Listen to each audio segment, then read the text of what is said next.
Mes chers concitoyens, en cette fin d'année, la pandémie ne laisse aucun répit. Aujourd'hui, mardi, au centre hospitalier, nous avons déploré un 40e décès, 40 personnes victimes du Covid-19. Les personnels, je les ai rencontrés lundi, sont exténués.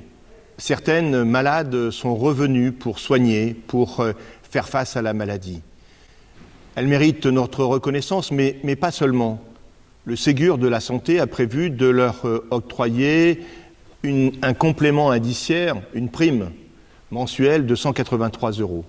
Cette prime est méritée, sauf que cette prime est inégalement répartie. C'est-à-dire que les aides-soignantes du service de soins à domicile, ces 14 professionnels qui interviennent au domicile, peut-être à votre domicile, sont exclus de ce soutien, alors qu'elles interviennent dans 70 foyers et dans 10 autres foyers de personnes handicapées, dans des foyers parfois touchés par le Covid.